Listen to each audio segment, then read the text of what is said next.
capítulo 4 de Apocalipse. Lá está a doutrina do trono de Deus. Ela vai dizer exatamente para nós, numa linguagem celestial, é claro, como é o trono de Deus. O que está acontecendo no trono de Deus? A linguagem é profunda.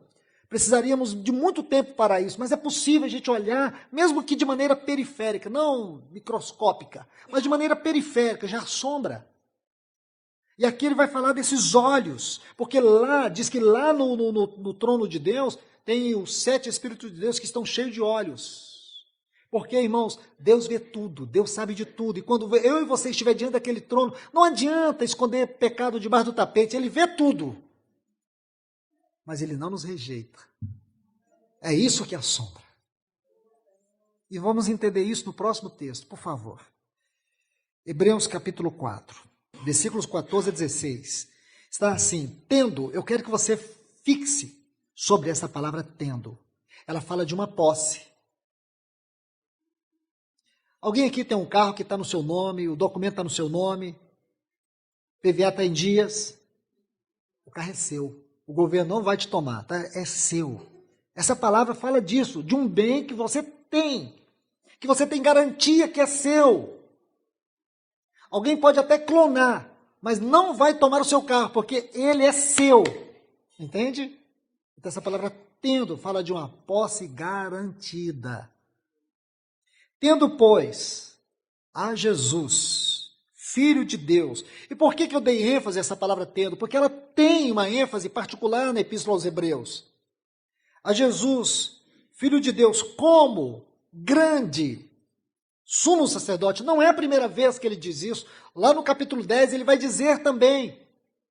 Tendo Jesus, o grande sumo sacerdote sobre a casa de Deus, o assunto casa de Deus, irmãos, aí a gente teria que voltar tudo de novo, eu não vou fazer isso. Você já sabe o que é a casa de Deus, esse assunto é doutrinário, esse assunto é muito amplo. Fala de uma cidade, fala de uma casa e fala de um santuário, é a mesma coisa. E os dois pilares desse assunto têm a ver com a glória de Deus e com o trono de Deus. Aí ele diz, como grande sumo sacerdote, e por quê? Que ele nos apresenta Jesus, ele disse, nós temos Jesus como? Não é um Salvador? Por que ele não diz que Jesus é o nosso Salvador? Porque é singular. É singular dizer que nós temos ele, não é como um Salvador, é como um sumo sacerdote. O que faz o Salvador? Salva. Não precisa explicar muita coisa. Salva. Se alguém está afogando no mar, ele vai chamar o farmacêutico? Vai chamar o salva-vidas, não é verdade? Alguém vai ligar para a frutaria e falar assim, tem alguém que pode me ajudar? Não, vai ligar para o bombeiro, é o salva-vida. Jesus é o Salvador. Ele é o nosso Salvador. Então não tem que explicar muita coisa. Agora tem que entender por que ele é apresentado como sumo sacerdote. O que o sumo sacerdote faz? Vamos pensar nisso, irmãos. Lá no Antigo Testamento, ninguém poderia entrar no santuário terrestre, no lugar mais íntimo, mais profundo. Só um homem. Quem era ele? O sumo sacerdote. Havia sacerdotes, porém só um sumo sacerdote. Tudo aquilo, irmão, só para dizer de Cristo. Tudo que Deus fez no tabernáculo para mostrar Cristo. Um sumo sacerdote, o que ele fazia? Ele entrava com um sacrifício. Mas antes dele entrar com esse sacrifício, ele tinha que ter uma vida correta, ele tinha que fazer um sacrifício pela sua vida, pelo seu pecado. Porque se ele não tivesse feito um sacrifício pela sua vida e pelo seu pecado, ele morreria lá no Santo dos Santos, porque a glória de Deus e a sua santidade era manifesta ali. Uma única vez por ano ele entrava naquele lugar sagrado e oferecia um sacrifício por todo o povo.